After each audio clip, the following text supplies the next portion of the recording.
Hello, everyone, and welcome to Progressive Christian Voices today and tomorrow. My name is Brian Elaine. I'm the founder of Compassionate Christianity and Writing for Your Life. It's a pleasure to host this series of prominent progressive Christian authors and activists. Today is the sixth webinar in this series, and we have additional webinars next week on Tuesday and Thursday. Joining us today are John Pavlovitz, Susan K. Williams-Smith, and Carol Howard Merritt. John is a writer, pastor, and activist from Wake Forest, North Carolina. A 25-year veteran in the trenches of local church ministry, John is committed to equality, diversity, and justice, both inside and outside of faith communities. When not actively working for a more compassionate planet, John enjoys spending time with his family, exercising, cooking, and having time in nature. He's the author of several books: A Bigger Table, Hope and Other Superpowers, Low, and Stuff That Needs to Be Said. And his latest book is If God is Love, Don't Be a Jerk. What a concept. Susan K. Williams-Smith was a pastor for 22 years and now focuses more on being a public theologian, making faith work and make sense outside of organized religion. She's very interested in spiritual community, where the needs of people are met and where they are encouraged to become engaged in changing systems and policies which have caused their spiritual, economic, and social oppression. She's a graduate of Occidental College and Yale Divinity School. While a pastor, she worked with inner city kids in an arts camp, teaching them music, dance, acting, and drawing. She's the author of several books, including The Book of Jeremiah, The Life and Ministry of Jeremiah Wright Jr. Her latest book is With Liberty and Justice for Some: The Bible, the Constitution, and Racism in America. Carol Howard Merritt is a minister whose writing, speaking, and teaching is anchored in theological wisdom and sociological insight. After being raised as a conservative Baptist and attending a fundamentalist Bible college, Carol studied at Austin Presbyterian Theological Seminary in Texas and became a Presbyterian USA minister. A pastor for almost 2 decades, Carol has served PCUSA churches in, among other places, the swamps of Cajun, Louisiana, a Bayside village in Rhode Island, and an urban neighborhood of Washington, D.C. She's an adjunct faculty member at Dubuque Theological Seminary and the author of several books, including Tribal Church, Ministering to the Missing Generation, Healing Spiritual Wounds, Reconnecting with a Loving God After Experiencing a Hurtful Church, and A 30-Day Journey with Julian of Norwich. So It's so wonderful to have all of you here. You guys are just wonderful people to work with, and I so enjoy the opportunity to spend some time with you. Thank you, Brent. So, I'm going to ask the panelists questions, but if anyone else would like to ask something, please feel free to type your questions in the Q&A box, and we'll see if we can get to them. But maybe to start off, I'd love for each of you to just tell us a little bit more about your recent books or projects. John, maybe you could start off. Sure. Thanks, Brian. So good to be with you all today. My recent book came out in October. It's called If God is Love, Don't Be a Jerk: Finding a Faith That Makes Us Better Humans. And it's essentially an examination of the core idea that faith should make you more compassionate, not less. It should surround you with greater diversity, not less variety. That it should make you more of an advocate for justice and not someone who cowers from those things. And if it doesn't, then it's what's the point of it? And it's asking people of faith, morality, and conscience to move to a place of greater empathy. Wherever they start theologically and politically, they don't have to agree with me, but to move to a place of wider and more expansive welcome and a greater expression of compassion. So that's what I've been doing, talking about the book and sending it out to the world over the past couple of months. Well, it's a fantastic book, and I've been posting excerpts from it, and I love, John, as you know, your focus on compassion. And you helped come up with the name Compassionate Christianity. If you remember, for a conversation we had, back a couple of years ago in Indianapolis. So, I appreciate that and appreciate all the wonderful work that you do. Thank you so much, Brian. So, Susan, how about you? Tell us about your latest book. Well, first I want to say thank you for inviting me, and I'm just really tickled to be in the same space as my two colleagues here. I just feel real honored for that. So thank you for the invitation. Glad to be included. My latest book was With Liberty and Justice for Some: The Bible, the Constitution, and Racism in America, because I got got mad one day when I was doing some reading about something, and it just hit me that the ethos of some conservative white Christians was just like so different from mine. It was just like I guess I don't remember which book I was reading, but it was one where the wizard of the Ku Klux Klan was, before he would go out and lynch people, take posses out to lynch people, they would pray. They would pray. They would have Sunday school lessons, and then they would pray, and then they would go out and lynch people. And I just got mad. I can remember that day as well as it was yesterday. I just slammed the book down and said something is wrong.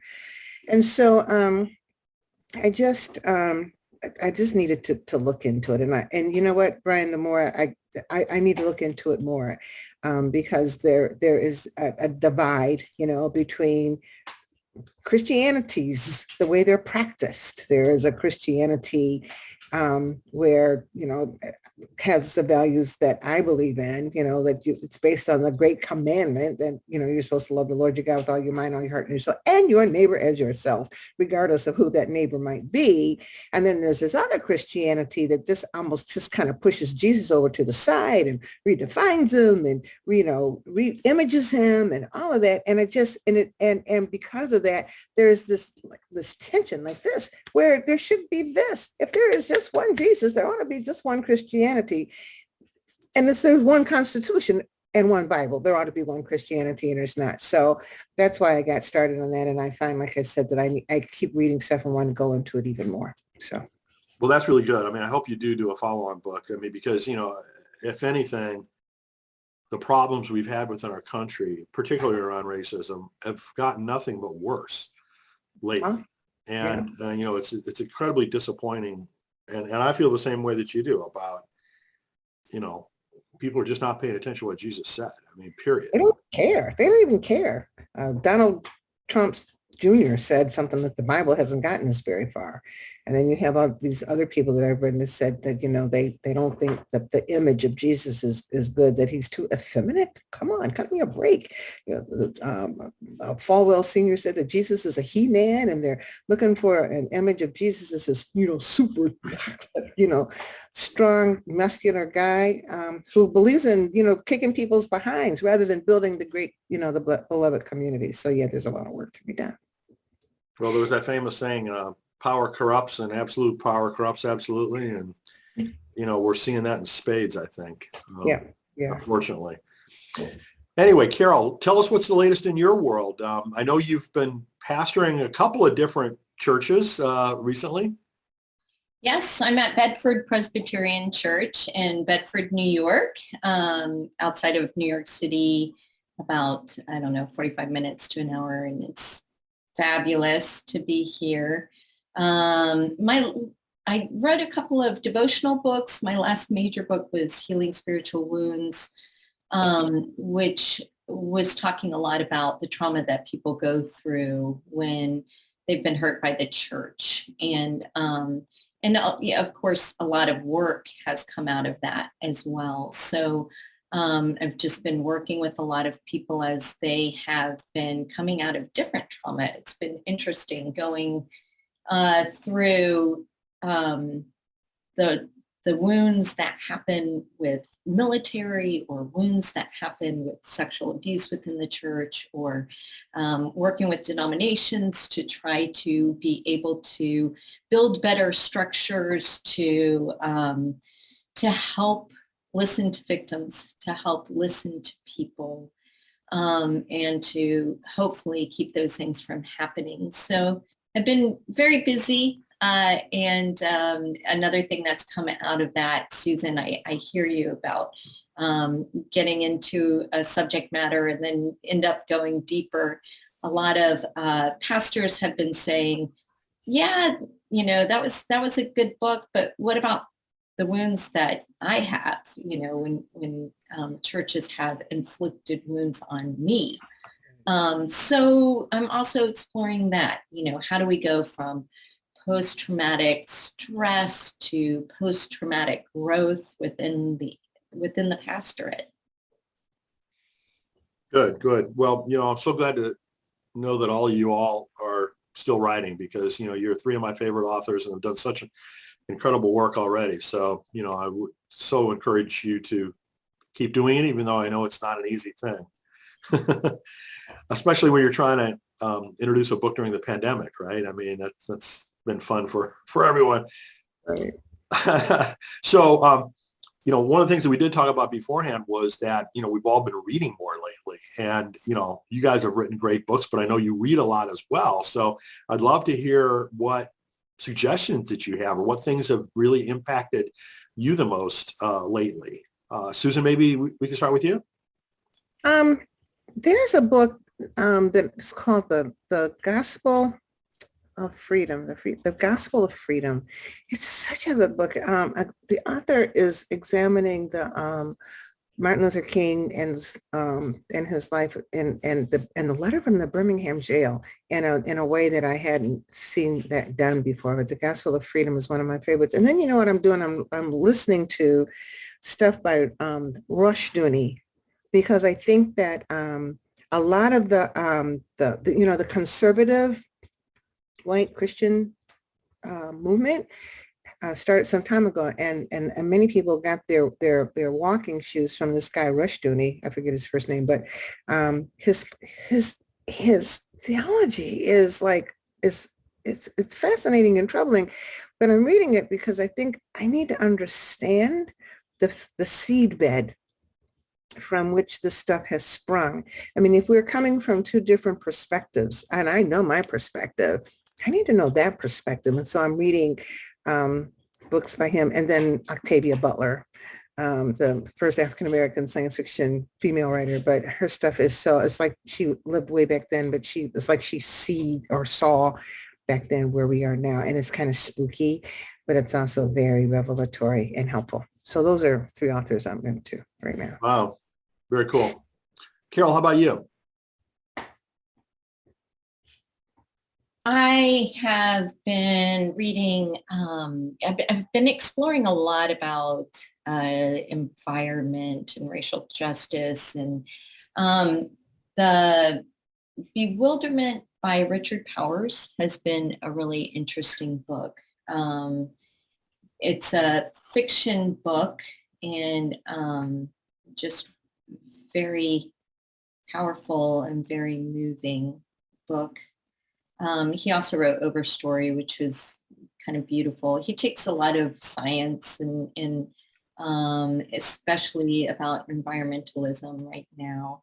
There's another book called The Extended Mind that I've been reading, which, it's like the power of thinking outside the brain. It comes across as sort of this, it comes across as sort of like a business book or, self-help book, and it's by Annie Murphy Paul. But it also talks a lot about the environment and a lot about systemic injustice when it comes to green spaces. Where are green spaces in our country? Where are they located? How much access do people who are in depressed areas, socioeconomic depressed areas, how much access do they have to green spaces, particularly in our urban areas?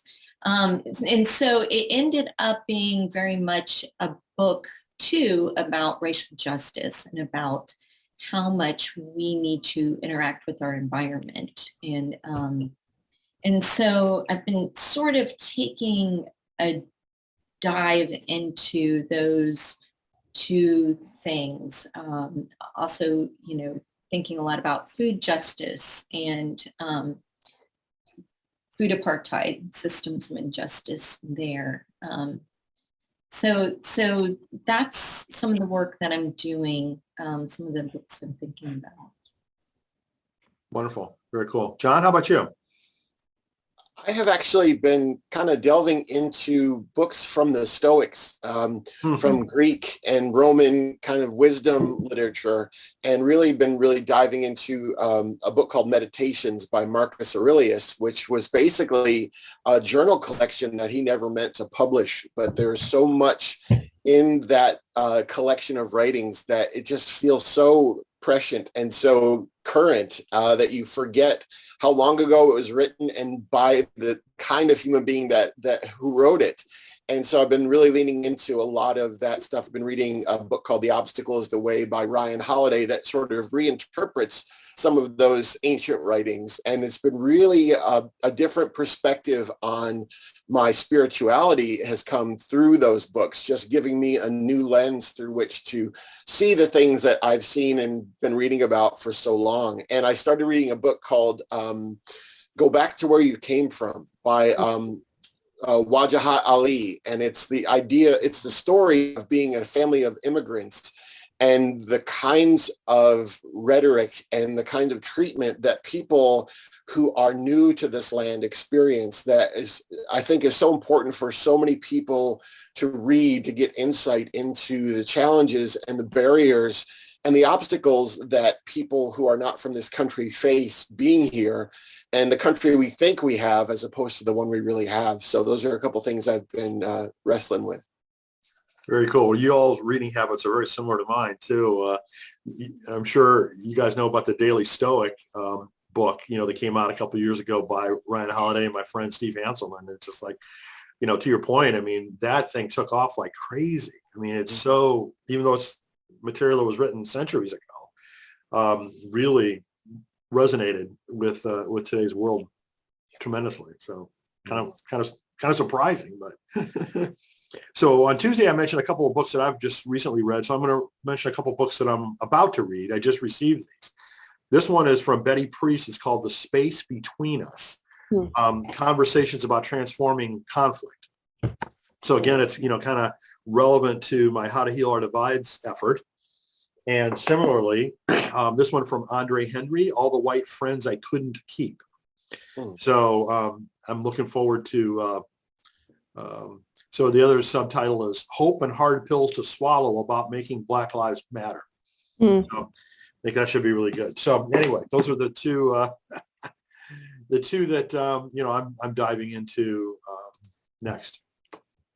So, one of the things that we try to do within, these series of webinars is just kind of talk about what's the most pressing thing that you see right now that we as progressive Christians should try to collectively address. There's, unfortunately, many, many such issues, but I'd love to hear from each of you what you think is the most pressing and what you think that we should, be paying attention to trying to address. Big question, I know. So Carol, maybe you could start us off on that one. Right now, like I said, I've been studying thinking about our environment and the food apartheid in our country and a lot of the racial justice that is involved with that. I realized I mentioned that topic and then I named like 2 white authors. So let me say also, Leah Penniman wrote a great book called Farming While Black, and she's doing this incredible work with Soulfire Farm. And so I've just been listening a lot to Black farmers and people like Heber Brown or, my good friend Derek Weston, who is working with food networks, and many of the people who have been working, like Heber Brown is working with Black churches to kind of dig up their lawns and begin to start farms. And he was frustrated with visiting his family his members of his congregation, and they were having health problems that were all sort of connected with the systemic food injustice in our society. So I've just been thinking a lot about that and trying to figure out what we can do with that. Obviously there's just this huge crisis when it comes to the environment. And so, these are the things that I'm thinking about. What can we do as Christians, as people of faith, to begin to dismantle some of these incredibly unjust systems. I mean, there's so much right now, right? There's the voting, civil rights acts that are going through. There are so many things that are huge, but those are the little pieces that I'm trying to work on right now. Good. Thank you, Carol. John, how about you? Brian, I'd say the issue is really visibility and volume when it comes to progressive Christians. I think we have all these separate, problems to work on, whether it's education or environment or voting rights. But I think we need to have an alternative expression of our spirituality that reaches people where they are. I think probably the greatest problem we have is that we've relinquished the public faith conversation to the wall builders and the travel banners and the anti-vaxxers. And we need to show people that there is a huge community of spiritual people in this country who believe in these elemental ideas of equity and justice. And I think it's giving them something that they can see tangibly. And that's going to be the challenge for us, to have a space at the table and to have the microphone in some fashion.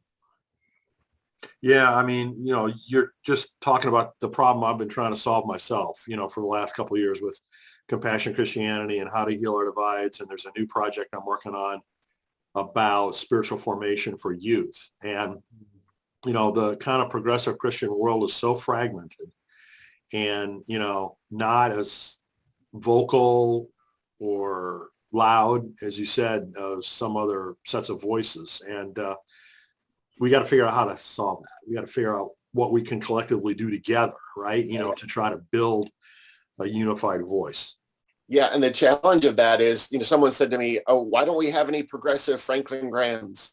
And, with a very few exceptions, we don't have sort of people who connect, who are a hub around which people can gather. And that's precisely because we don't want that. As progressive Christians, I think we don't want centralized power, and we want all people to be involved in this movement of the street. But then with that comes the difficulty in telling people that we're there. And so that's a challenge.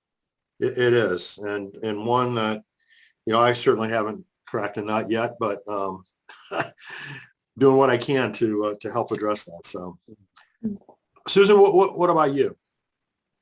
My biggest struggle right now is, I think, the loose use of the word Christian. I think that Christian nationalists, I wouldn't call them Christian. I think that if you are a Christian, you got to do what Jesus said to do. And the truth of the matter is that too many people who call themselves Christian use it as kind of, I believe, use it as just kind of an appellation to give them some sort of status. But in terms of following the dictates of Jesus, they are not interested in it. And so that brings these divides front and center. This guy, Rushduni, that I was talking about, he was one that, he's a Calvinist. But he began to do this teaching and built a movement that's built on greed and money and power. Those people in that, and they use the name Christian, but it has nothing to do with Jesus. It has to do with money and power and they're very it's a very distinct group. And so I've been haven't yet written it, but it's coming about how, well, maybe I have written it. I don't remember. I think I did write once that they probably should not call themselves Christian nationalists, but just call themselves religious nationalists. Just you're religious, but you can't be Christian if you're not doing what Jesus said to do. And so I'm really I am studying that because that divide is so wide, so vast. And these are a group of people who, that whole prayer thing that they have every year in Washington, D.C. is hosted, was formed by, sponsored by a group of people that have this religious nationalist worldview. and they call themselves Christian because it's a popular term to use, but anyway, they're not. So I'm really wrestling with that. And the late Archbishop Tutu, wrote this book, God is Not a Christian, and Other Provocations, which I love. But he talked about the things that Jesus taught us to do, and this group of people don't do that. And so I'm really wrestling with that, and I really want to make that point that that we need to be very careful about using the term or the label Christian. We just be careful about it. So if you say Jesus was born and he died, so what? I mean, you can say that Martin Luther King was born and he died. You don't believe in voting rights, right? You don't. I mean, you recognize that he lived and he had a point of view, but you don't follow him. The same way with this Christian nationalist group or this religious nationalist group. And I think that it's causing a lot of rancor. It's causing a lot of the division that we see. And it's it's as offensive to me as Nazism when they call themselves Christian. What God are you talking about? And I've actually recently heard even some white kids, young people who grew up in the fundamentalist churches and conservative groups say that Jesus that their parents are talking about is not the Jesus that they know. So even white folks, some white folks are identifying this. So if we could just be honest about where we are, I would rather people say, you know what, I just don't like black people. I don't like brown people. I don't like nobody but white people. I think white people are the only Americans. Just say it. That is your seedbed. And then we can say we believe, and then we've got a seedbed of honesty from which to work. But because we're walking and living in the seedbed of dishonesty and mythology, that this country was always about equality. It was never about equality, and that everybody believes in Jesus, everybody does not.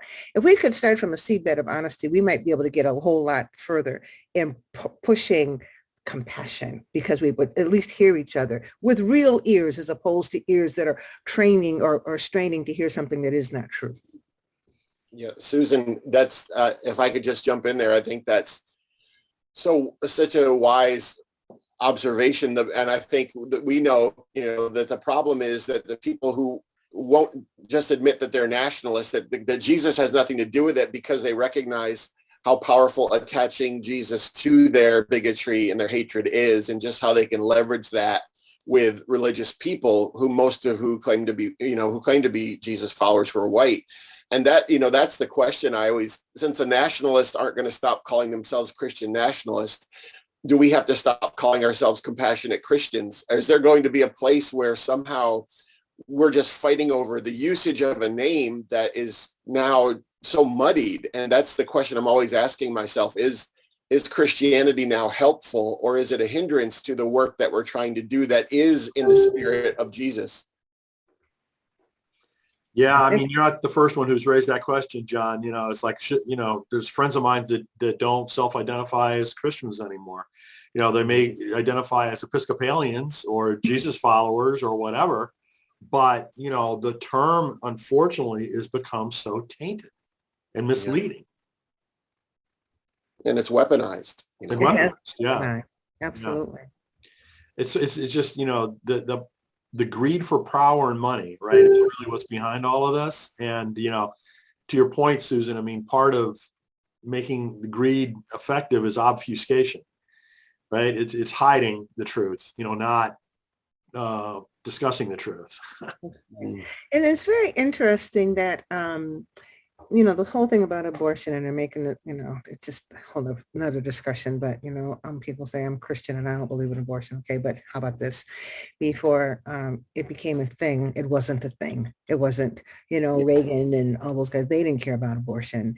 The reason somebody came up with a Rushdoony follower, because he's got a group of people who followed him, and they're developing this body of beliefs. They realized that they needed to put God in their jargon. So when abortion became an issue, because the federal government was going to cut off federal funding for segregated universities, and they were losing their funding. They were mad about that. They had to find something else to get people riled up, and they did it. Used abortion, attached Jesus' name to it, and it became a thing. But But people don't understand that. And, and I keep wondering, now, so if Roe v. Wade gets voted down, okay, so they got their issue, they got that out of the way. Then what will be their next issue to which they attach the name Jesus or the term Christianity in order to, get this religious fervor behind what they need it. They said it out loud. They wrote it down in places. We need God in here. They realized they didn't. And so they created this God that has nothing to do with the Christianity that is taught by Jesus in the Bible. That's all I'm going by. That's just not my Christianity. It's the stuff that if you look in the Bible, the stuff that Jesus said to do, which is distasteful to many of us. Love your neighbor, forget it. Love those who persecute you, forget it. You don't want to do any of that stuff, but that's what's in the Bible. That's what Jesus says to do. And these people, many of them, just totally reject that, but they'll grab hold of the name because they want the money and the power and the status and the prestige that they think that the title Christianity gives them. Well, that's a really good question about what's next. That they're going to be, hijacked, so to speak. We've kind of hijacked Christianity, hijacked Jesus, hijacked abortion, as you described. What's going to be next? So thank you, Susan. In the just spelled the last name of let me spell it out verbally so people can hear it that don't see this. Rousas, Rousas, Rushdoony, Rushdoony. That's not a name I was terribly familiar with either. So thank you for mentioning that, Susan. And just while we're kind of on this, what's the hot topic that you're most agitated about right now? For me, it's the whole voting rights situation that unfortunately took a step backward last night. But I wanted to let everyone know about an organization, website, a movement called Turnout Sunday. It's turnoutsunday.com. And it's a partnership between Sojourners, Skinner Leadership Institute, National African American Clergy Network, Georgetown University, and the Center on Faith and Justice. And Jim Wallace has been heavily involved in it, lots of other, great people. Trying to attack this voting rights problem on multiple levels, not just this vote, at the national level, but also at state levels. So I invite you to take a look at that website and they're trying to get clergy actively involved in this. So, just a heads up for that. So next, I guess I'd like to move to asking each of you what you've got up next. Whether it's new books or whether it's other projects or speaking engagements or courses that you're giving or whatever, is new and coming up for you next. Susan, do you want to start with that one? Sure. I'm working on getting the very first book I got published was a children's book called Carla and Annie. And it was about, how a little black girl, that would be me, found out that she was black, hanging upside down on the monkey bars, playing with a little white girl that I played with forever. And her mom told her that she couldn't play with me anymore. So I was on the monkey bars. We were always in competition with each other, hanging upside down. I had beat her out. She hadn't done it yet. And while I'm hanging upside down on the monkey bars and she's down on the ground, she looks up at me and she says, "My mom says I can't play with you anymore." And I'm just swinging back and forth, not really paying her much attention because my mom says, "You're black, plain old ugly black." And so it's the story of how, a little black kid processes that when you find out that the world doesn't love you just because of the color of your skin. So we're working on a rewrite of that, a second edition of that. And then the book I'm really delving into to kind of follow up on the stuff from the book I wrote before is I'm actually adding another element of American life to that. That's the Bible, the Constitution, and the media. Because I realize, especially the print media, that the print media has been very complicit in making sure that the ideas and the misperceptions and all of that about Black people have stayed. They would do anything just to sell newspapers. And so when you read the story, for instance, of the coup that happened in Wilmington, North Carolina in 1898, where there really wasn't a very successful coup, where the government was overthrown by white folks and they didn't have any more black people in office for like 100 years, and they drove a lot of the black people out. That thing was started by an erroneous, purposely false headline. And as I'm looking through stuff, I'm seeing through history all these headlines from over the years that have just pushed and pushed and pushed the things that would make people think black people are bad, black people are dumb, black men rape and lynch, all of that, rape white women, and they push it and push it and push it, and they admit it later on, many of these publishers, that they did it because it sold newspapers. So we've got institutions in this country, all of which have been working in tandem to keep black people as second-class citizens, as this caste of people that are not appreciated and not honored and not respected. So I'm working on that now. It's really fascinating. It's really fascinating. That's really good. I mean, because, you kind of hear bits and pieces about these things, right, from the past, but to have it all consolidated in a place like that could be really helpful, I think. So thank you for taking the work, because that would be a lot of work. It's a lot of work. It is a lot of work. To do that, yeah. Carol, how about you? What's up next for you?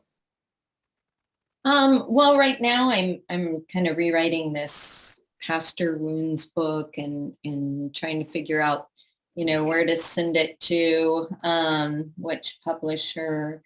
And I also, I wrote a devotional, really small devotional on Mary and in Advent, and it just sort of made me start exploring Lent and the Lenten story and looking at that from different perspectives. So I've also been writing that. The work that I'm doing with my church is hopefully starting a Nativity Farms network, which would be taking, following the leadership of people like Huber Brown, people like Derek Weston, and thinking about growing food for local food banks. Our food banks have been increasing in guests tremendously during COVID. It's been a huge influx of people. And yet only, the first 30 might get fresh produce, fresh vegetables, fresh fruit. And so, I work in a very privileged area now. And so kind of trying to reconnect people who have resources and people, who need things, and also helping, people of privilege and be able to see the systems that we are contributing to and that are all around us. And so hopefully the network would be a working farm where we would grow food. It would be an educational center, and also a place where people could learn to do the same thing on their properties, or churches can learn to do the same thing on their properties. And, there are a lot of really amazing people who are coming together, who are doing this work. Anna Wolfenden is a name that I haven't mentioned yet, but there's a lot happening with food and faith. So, I just want to start following their lead and finding out how to do this. And there's a wonderful group of people who are really excited about this in our congregation. So we're at the beginning points of trying to explore on how to do it. So did you say it was called the Nativity Food Network? Well, we're hoping to start. Can you hear that in the background? That was like a foghorn. Yeah, it doesn't it? It's our church is right next to a fire department. Once in a while. Yeah. It goes That's off. okay. It's all right. Yeah. So anyways, we're hoping to start a nativity farm, and then, a nativity farm network as it grows. Well, if there's if there's a website, that's a centralization point, or if you need help creating, a centralization point for that project, let me know. Great. I will. Thank you. Thank you. Yes. John, how about you? Gosh, well, I'm holding a lot of things loosely right now. As you know, had brain surgery in October, and then we're just kind of waiting to see if a second surgery will be necessary. And, you combine that with a pandemic, and it's been difficult to sort of make plans. The book came out in the last week in September, and then we just released a Lenten devotional called Rise, and that's just happening in the last week or so. And what I'm really looking to do, which I was doing right before the pandemic, is try to have a tangible physical location here in North Carolina, whereas the hub of the writing online, it's sort of a virtual hub for people. I want to have a physical place where people can come and begin to live out some of these things that we talk about. So it's not a church, but it's a community of like-hearted people. And that's really what I'm hoping to put my energy into once people can actually convene in person and we can have meetings where people don't feel like they have to be separated. So that I'm really looking for that alternative community to figure out how to embody all these values that we talk about. And then also leaning into writing about grief and fear more, because there are so many people eloquently speaking about the separate issues, but the bedrock of those, I think, are grief and fear. And I want to just keep exploring that, how to help people, relational activism, I guess it would be. Very cool. Yeah. Some very interesting initiatives, John. So please, keep us posted on that. And, Will do. let us know how we can contribute and how we can help the cause. Thank you. So, inspiration. I just need to say this. John is an inspiration. You have something new that you've written almost every day. When I think, shoot, I'm not writing as much as John. Just saying. Well, I'm good at recycling, Susan. And, people say, oh, are you worried about sharing something that you wrote a couple of years ago? And I would say, well, if you go and see the Rolling Stones play, they play Satisfaction. They've been playing it for 60 years. And you don't say, hey, this is old. And so some of it's that. And it's a discipline, too. I get up every day, and the first thing I do is I write something, and whether I publish it or not, I started to approach this work as if I was a columnist, that my assignment every day was to speak into the world. And sometimes I think it merits publishing and sometimes it doesn't, but thank you for that. You're an inspiration. I'm going to try to copy you, because I think, God, he's doing it every single day. So yeah, we give up, sleep is unnecessary. Well, if it's relevant, it's relevant, whether it was written 2 years ago or 5 years ago or whatever, right? Some things aren't relevant, right? That's right. Time specific, but there's a ton of stuff that's evergreen, right? And, right. Within my writer's work, I find the same thing. All those tips and, such about good writing or marketing or publishing. A lot of that's pretty timeless. And so I reuse. Yeah. Plenty of times too. Yeah, we don't do it with music or art. We don't say, look at this painting, how old this is, how terrible. Right. Well, to that point, the other day, I was reading something, and Martin Luther King wrote an article for the New York Times, 1965. And he said the number one civil right is voting rights. And I thought, wow. And I read that. And everything that we're saying, almost everything verbatim that we're saying today, he said in that article in 1965. So you're absolutely right. It just what is, what they say in Ecclesiastes, there is nothing new under the sun. It just goes on and on and on and on. But don't you wish that some of this stuff that we're dealing with the racism and on the sexism and all that stuff, don't you wish that would kind of just fall off the bank and let us deal with a whole new set of stuff? Don't you wish that just would be cured, that we could have a holy dance in the street that say, hallelujah, we got rid of that. Now we can go on to the next thing. Yes. Amen. Amen. Well, one thing I really would encourage the three of you to continue to do is write, not just books, but blog articles. because I think that,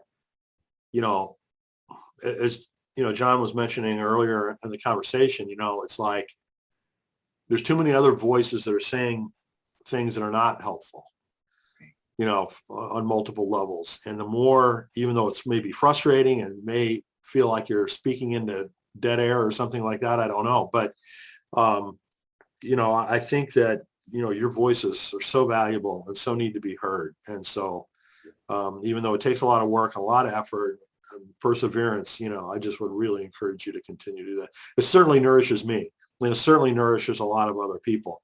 And, whenever you do right things, I try to help amplify it so more people hear it. So Thank you. And really appreciate that, Brian. You've been so supportive to so many authors. Mm. Well, thank you. But I mean, that's my role in life. As I was saying before, luckily I don't have to write much myself. That would be a train wreck. But, I'm so lucky to be able to have, incredibly talented friends like you all that are so good at it and so thoughtful thinkers that, I don't want to do anything besides just, amplify your voices. So anything else that anyone would like to touch on before we end our wonderful conversation today? Anything else that's kind of like just, itching? Is that the word that Susan used earlier? Oh, sorry. Did someone else want to go? No, go ahead, John. Okay. Yeah, I was just saying, I know I want to say to people who are watching this, it's really a difficult thing to be a compassionate progressive because you care so deeply about the world and you see so much brokenness. And I wanted to encourage people who are watching this who feel like they may be in a bubble of they're the only one who cares about what they care about or the only one who's grieving what they're grieving. And to have a conversation like this remind you that you are among a great multitude and we just have to figure out how to connect with one another, but to be encouraged to do the work where you are because it matters. It changes the temperature of the environment that you're in. So to just keep going. Yeah. Well, to that point, John, I mean, one of the byproducts of the pandemic is exactly what we're using today, right? The Zoom functionality. One of the most incredible aspects of this is that it breaks down the geographical barriers that we've all, lived all of our lives, right? I mean, we're scattered all over the country for this conversation, right? But, I collaborate with you guys and other people just like you are my next door neighbor. That doesn't matter anymore as much. Obviously, our physical locations and our physical environment's not going to go away anytime soon or be irrelevant anytime soon. But to those people, as you said, that maybe geographically are embedded in a location where they're not supported, they're not heard, they're whatever. The fact that we can have outreach and meaningful discussions and interactions and friendships and collaboration, independent of where we happen to live, it's just such a incredible change, right, from what we all grew up. I mean, there's this really good book that I've told people about before. It's called Where Good Ideas Come From. And it's kind of the history of innovation. A sociologist studied the history of innovation. Where did it come from? Well, he studied it basically looking backwards before there was the internet.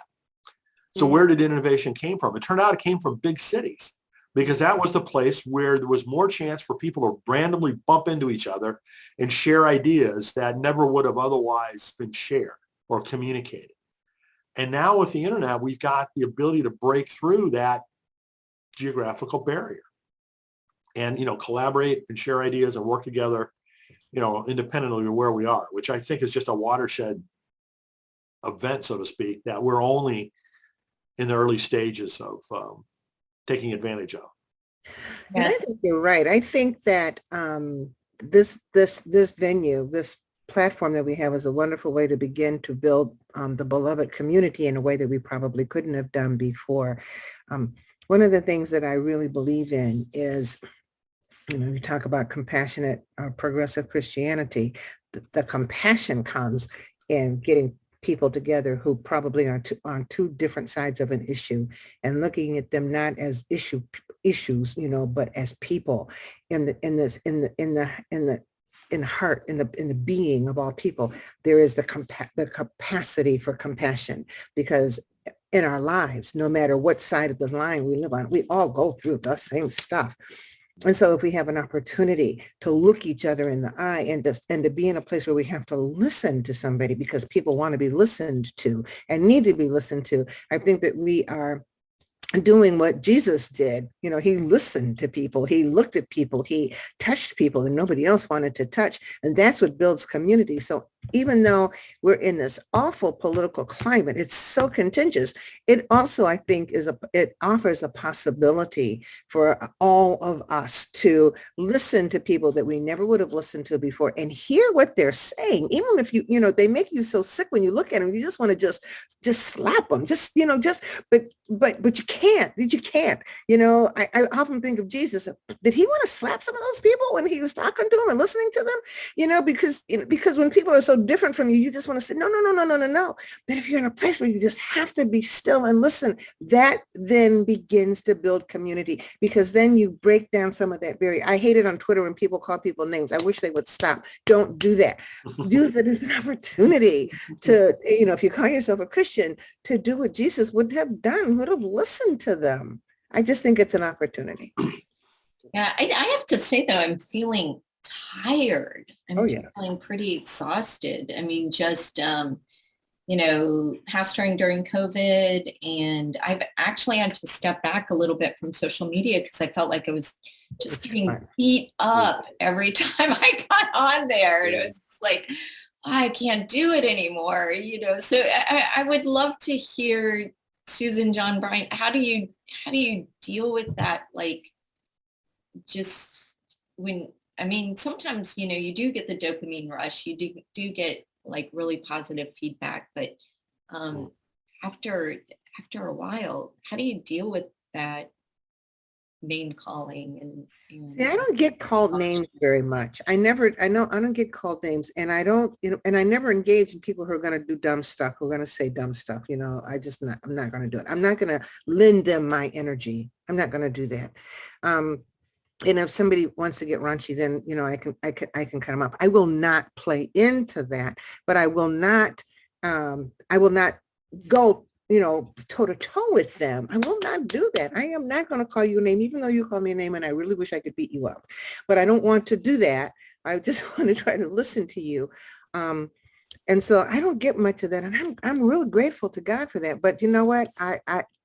Carol, I will not play into it. And I think that we have to honor our own spirits enough not to play into it, and to just try to say things that find a line of commonality where we're saying things that, sometimes we can just, state our political beliefs and all that, but not in a way that disparages people in their soul. See, that's what I'm seeing happening. That people are going for the jugular of the soul. You don't have to do that. You can say, I don't believe that. This is what I believe, and go right on. And I think that's, for me, that's what works. Like a humiliation, we're very quick to jump to humiliating other people. Right. And it's just not helpful. It's not helpful. Yeah, Carol, I think, when I started, I was traveling around 2 years, before the pandemic, and speaking about doing a book tour, and decided to have a little workshop, a compassion fatigue workshop that I thought would be just this little thing for ministers. And then I was asked to open it up to healthcare workers and then to teachers. And then we just made it an open invitation.